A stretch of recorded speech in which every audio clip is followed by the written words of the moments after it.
Good evening, you're now with me, Radzi Ahmad, for Tvs Nightline. Here are the headlines for tonight. UN Human Rights Office said Israeli forces may have repeatedly violated the laws of war in Gaza. Meanwhile, Sarawak Premier Dato' Patinggitan Syabang Joritun Openg says there is untapped potential for power generation in Batang. And the Sultan of Selangor is expected to attend this year's Rainforest World Music Festival.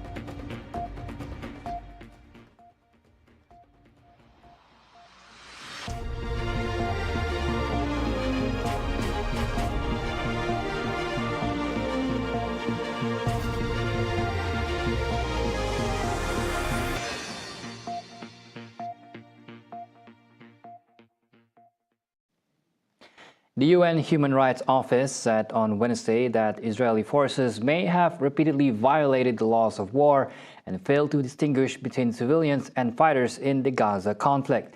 Separately, the head of a UN inquiry accused the Israeli military of carrying out an extermination of Palestinians.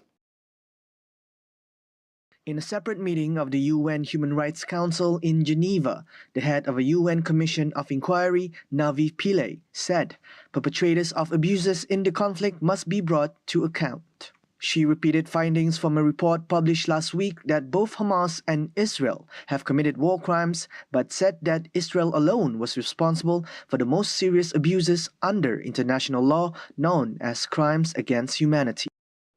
In relation to Israel's military operations and attacks in Gaza from 7th October, we conclude that Israeli authorities are responsible for war crimes, crimes against humanity, and violations of international humanitarian and human rights law, including extermination, intentionally directing attacks against civilians and civilian objects, murder, or willful killing, using starvation as a method of war, forcible transfer, gender persecution targeting Palestinian men and boys, sexual and gender-based violence amounting to torture, and cruel or inhuman treatment.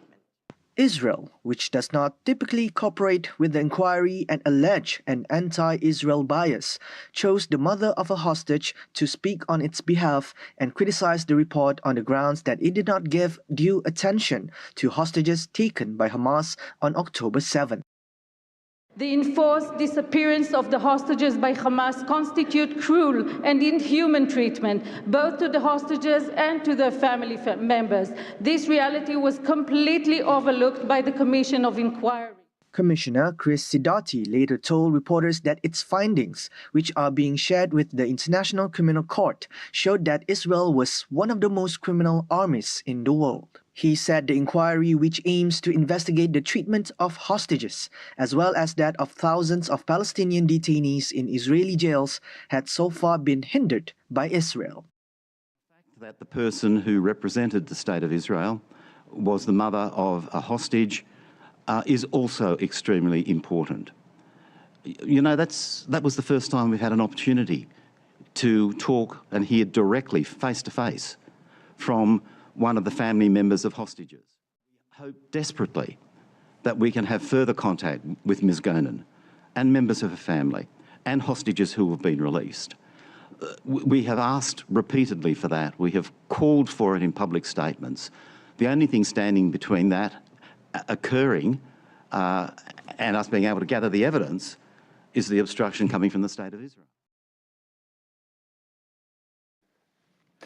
Over in Sarawak, the first floating solar farm project at Batang integrates the main energy sources of hydro and solar. According to Sarawak Premier Dato' Patinggitan Syabang Joritun Openg, these two projects are estimated to generate up to 158 megawatts of electricity.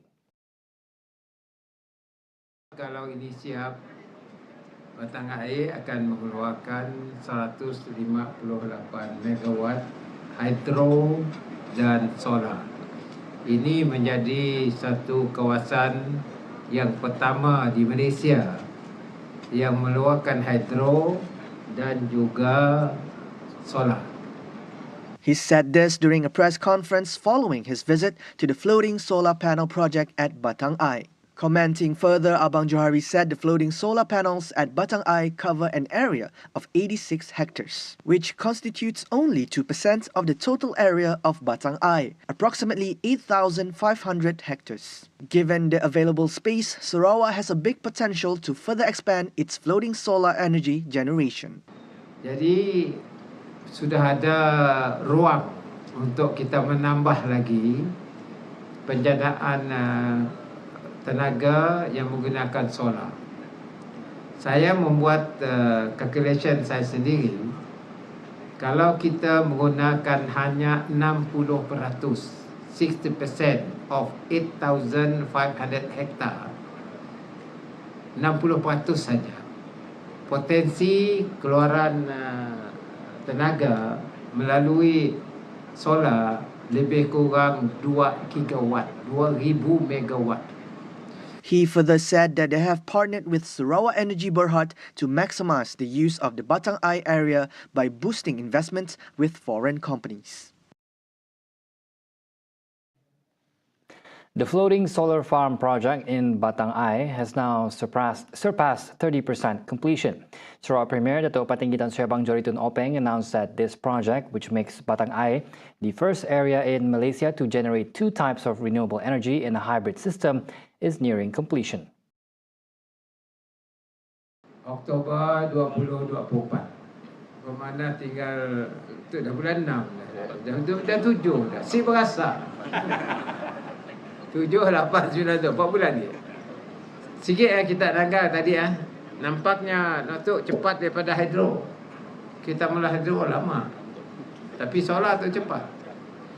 Jadi kita apa yang kita buatkanlah, kita banyaklah mula solar.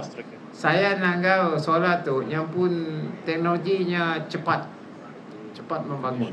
He added that the floating solar farm, once completed, will also be used to generate hydrogen. Apabila kita mempunyai tenaga hijau ini, ia menjadi satu tenaga yang boleh menghasilkan tenaga lain, iaitu hidrogen.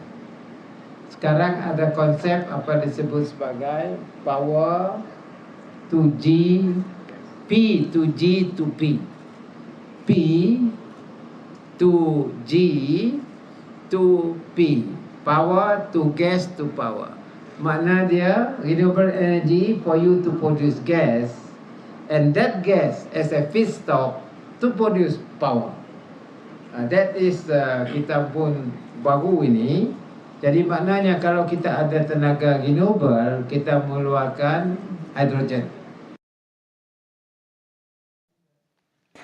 Graduates of technical and vocational education and training (TVET) in entrepreneurship are capable of creating job opportunities. Senadin Assemblyman Dato' Sri Lee Kim Shin, in a text speech read by Councillor Jeffrey Pang of the Miri City Council at the inauguration of the outreach program Jelajah Madani Jom Masuk TVET Zone Sarawak 2024, said TVET is a vital component of the education system that youth should embrace, as it not only promotes entrepreneurship but also boasts a high employability rate. He added that TVET should be a top priority for youth pursuing education, as its educational and training processes leads directly to employment, creating a competent and competitive workforce. TVET pada hari ini dilihat sebagai satu game changer. Pada sistem pendidikan hari ini, TVET menjanjikan kebolehpasaran yang tinggi, iaitu melebihi 90%, dan sentiasa mendapat permintaan tinggi daripada industri.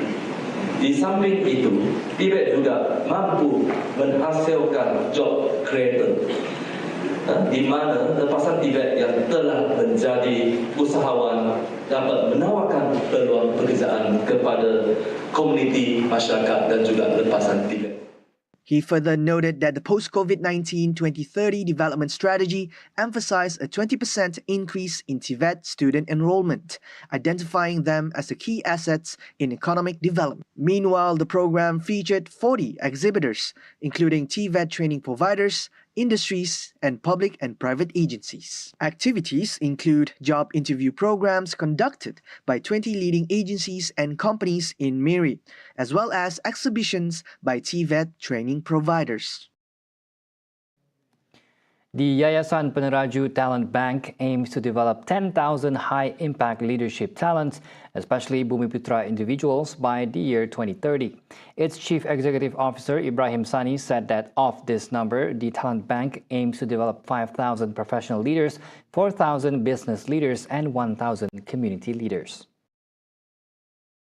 YP Talent Bank is a testament to our unwavering commitment to developing talents in this way, and through expert assessments, tailored talent profiling, and professional and personalized development plans with targeted membership and targeted mentorship. The YP Talent Bank is aimed at equipping individuals with the skills and confidence to excel as future leaders, not just in the organizations that you work with, but in the communities that you belong.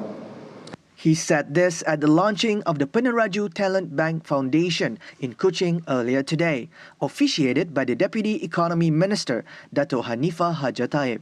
Ibrahim said that Yayasan Peneraju, an agency under the Ministry of Economy, also targets at least 3,000 out of 10,000 talents to come from Sarawak. We are launching it in 3 strategic phases. Registration of interest starts now.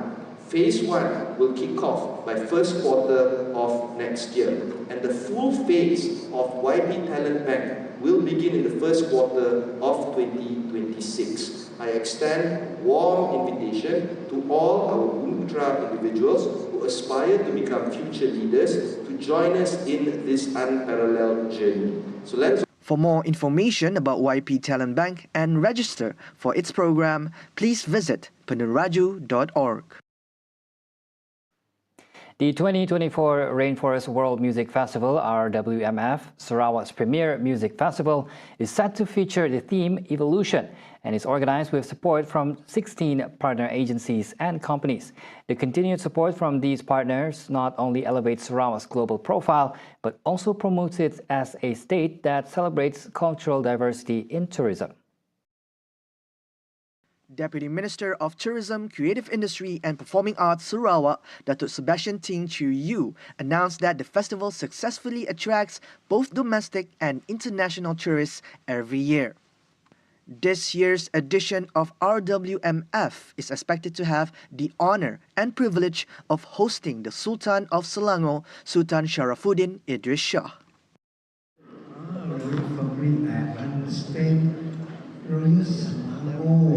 The Sultan of Selangor will be here. That's why I understand. It's here from TVS. He mentioned also the Israel Highness of Sultan of Iraq. Likely joining us. This year's RWMF is being sponsored by Malaysia Aviation Group MAG, TVS, Media Exchange and Gelombang Jaya Sdn Bhd, and Mitsubishi Malaysia. Sebastian also revealed that currently over 20,000 tickets for RWMF 2024 have been sold so far. Meanwhile, Sarawak Tourism Board STB Chief Executive Officer Shazid Dato' Saleh Askor expressed her pride in the festival's overwhelmingly encouraging response. So basically, we can say that domestic is still good numbers, but the numbers of international, we are very happy because we have the ASEAN countries from Laos, from Cambodia, from Indonesia, and all the 10 ASEAN countries. She also advised visitors to take advantage of the free shuttle bus services provided.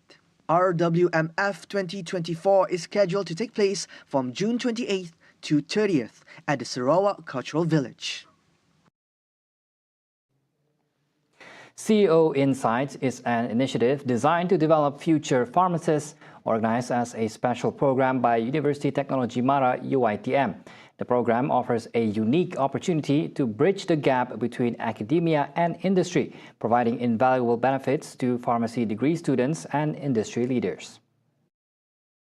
Customer and Commercial Director of Pfizer Malaysia and Brunei, Yvonne Chew, said their efforts aim to assist those who need guidance on health intelligence issues that impact communities. I think this is one of the pocket of opportunity. We also collaborate with the Ministry of Health, together, and some of the NGOs to reach out to those underprivileged communities. As of now, we have quite a number of the outreach program in place for 2024. Perhaps for Sarawak is one of the opportunity also we will keep in mind. Tentatively for this year, we haven't reached out to the East Malaysia yet. Definitely, we will keep in mind for the coming years.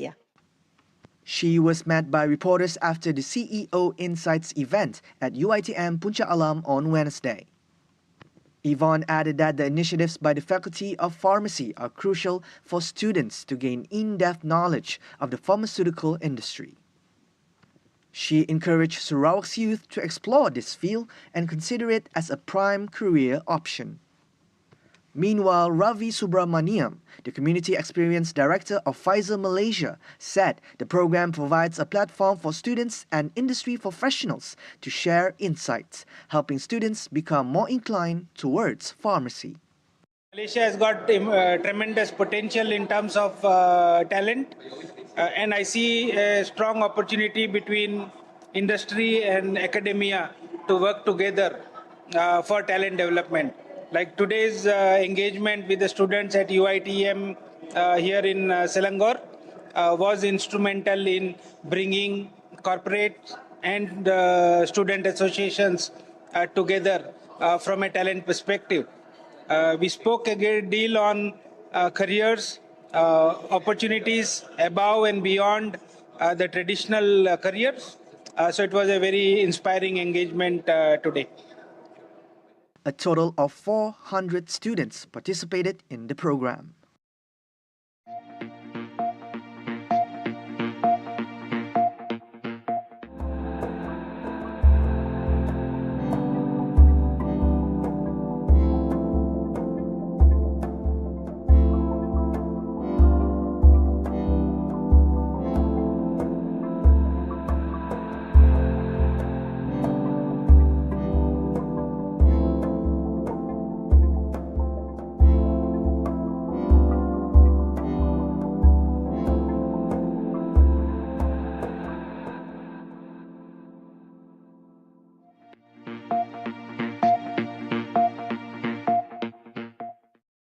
Prime Minister Datuk Sri Anwar Ibrahim and China's Premier Li Qiang are committed to upholding strategic independence, pursuing common development, maintaining mutual trust, safeguarding fairness and justice, and enhancing cooperation for mutual benefit. In a joint statement issued today, both leaders agreed that the two countries have been good neighbors for hundreds of years, true friends with sincerity, and partners of win-win cooperation.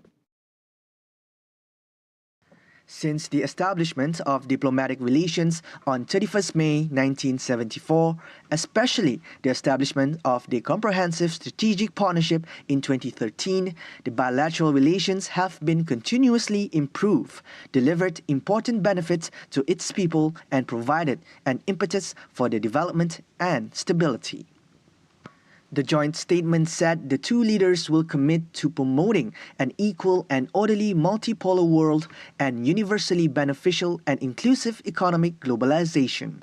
Both countries reached an important consensus on building a China-Malaysia community with a shared future in 2023 and remain steadfast to strengthen and deepen the bilateral cooperation in taking it to an even greater heights. Anwar and Lee have also agreed to keep the momentum of high-level exchanges and provide significant strategic guidance for the stable development of bilateral relations. The two sides will intensify the exchanges and cooperation between the central and local governments, legislatures and political parties, enhance communication on policies, and strengthen experience sharing on governance, with Malaysia and China reiterating their firm support for the national development vision and goals of each other.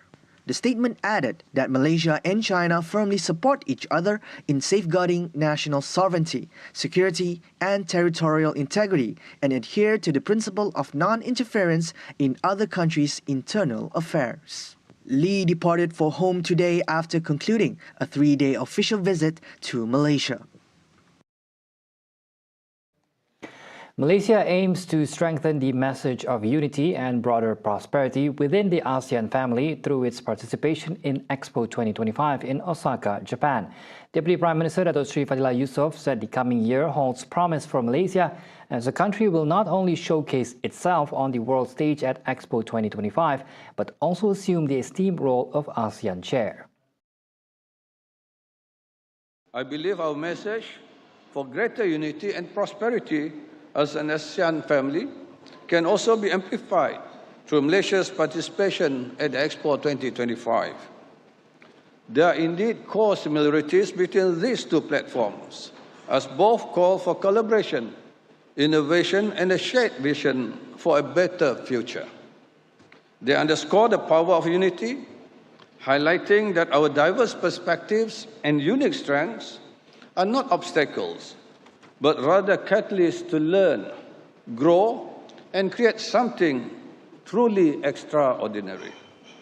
In his speech launching Malaysia's participation in the Expo in the capital city on Thursday, he emphasized that ASEAN and Expo 2025 emphasize the importance of unity and stress that different perspectives with unique strengths are not obstacles, but rather drivers for learning and growth.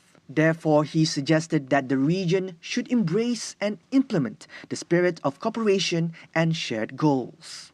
He added that Expo 2025 Osaka is not just an exhibition, it is a global platform where participating countries can showcase ideas, innovations, and aspirations for a more dynamic and better future. Expo 2025 Osaka in Kansai will take place from April 13th to October 13th, 2025, and is expected to attract 28.2 million visitors.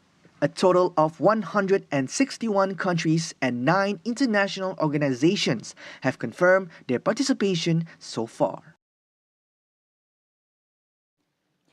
Malaysia is confident of securing substantial business opportunities worth approximately 13 billion ringgit from its participation in Expo 2025 to be held in Osaka, Japan over 6 months from April 13 to October 13, 2025. Minister of Investment, Trade and Industry, MITI, Tengku Datuk Sri Zafrul Tengku Abdul Aziz said this target is anticipated through exports and investments at the Expo.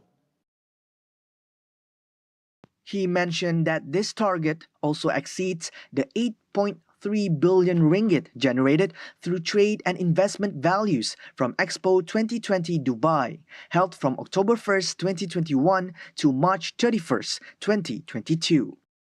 Sebagai kementerian yang akan koordinat pavilion ini bekerjasama dengan semua kementerian-kementerian lain dan juga agensi-agensi lain dan juga kerajaan-kerajaan negeri telah akan setiap minggu tu akan ada tema yang berlainan dan kita ada sasaran untuk perdagangan dan pelaburan sebanyak 13 bilion ringgit lah. Ada 162 negara yang terlibat dalam Expo Osaka kali ini dan kita nak memastikan pavilion kita dapat menarik banyak pengunjung-pengunjung untuk lebih memahami apa dari segi our strength as a country lah. Commenting further, Tengku Zafrul said MITI aims to leverage this strategic platform to attract quality investments and high technology to Malaysia, as well as to expand existing markets and explore new ones. He said the government will facilitate business discussions through the Malaysia Pavilion by providing space and various support to showcase the country's products and services and to build strategic partnerships. He added that MEDI will also lead collaborations among various stakeholders to highlight Malaysia's progress and aspirations in various key sectors, including industrial reforms, sustainable agriculture, renewable energy, green production, smart living, sustainable environmental management, and the halal industry. 6 additional Malaysian Hajj pilgrims have been reported to have died, including one from Sarawak during this year's Hajj operations. The Minister in the Prime Minister's Department, Religious Affairs, Dr. Muhammad Naim Mokhtar, said most of these fatalities resulted from lung infections, heart attacks, and ruptured blood vessels. The additional deaths have increased the death toll of Malaysian pilgrims to 14 so far. Majoriti mereka adalah mengalami masalah pernafasan di paru-paru. Ketiga-tiga yang terakhir yang meninggal dunia, seorang saya difahamkan daripada Sabah, seorang daripada Sarawak dan seorang lagi di Perak, daripada Johor. At the final press conference for the 1445 Hijri Hajj season's operations at the Tabung Haji headquarters in Mecca on Wednesday, Muhammad Naim said the 6 most recent deaths occurred after the pilgrim had completed the wukuf ritual at Arafah and were reported to have died during the Masyair operations. The 6 recent deaths involve pilgrims Penama Bawi Soleh L from Pusak, Sarawak, Hassan Matasil from Kota Kinabalu, Sabah, Madon Muhammad from Masai, Johor, Robaayah Yusof from Beruas, Perak, Said Abu Hassan Basri Said Ahmad from Saud, Perak, and Nik Nur Azlina No Basir from Kota Baru, Kelantan.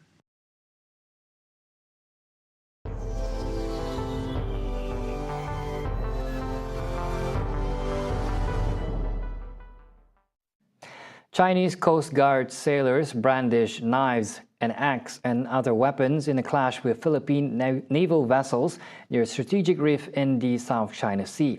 The clash took place on Monday as Philippine forces attempted to resupply Marines stationed on a derelict warship that was deliberately grounded atop the disputed Second Thomas Shoal in 1999 to assert Manila's territorial claims. It was the latest in a series of escalating confrontation between Chinese and Philippine ships in recent months as Beijing steps up efforts to push its claims to the disputed area. Philippine Military Chief General Romeo Bronner said the outnumbered Filipino crew had been unarmed and had fought with their bare hands. A Filipino sailor lost a thumb in the clash, in which the Chinese Coast Guard confiscated or destroyed Philippine equipment, including guns. Fresh footage of the confrontation released by the Philippine military late Wednesday showed small boats crewed by Chinese sailors shouting, waving knives, and using sticks to hit an inflatable boat as siren blares.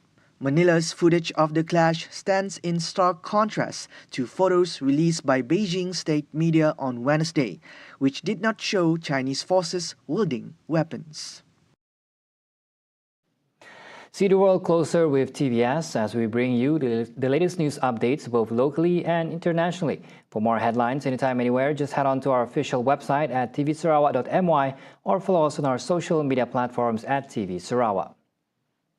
And those were the updates on TVS Nightline. I'm Razi Ahmad. Thank you for watching and have a good night.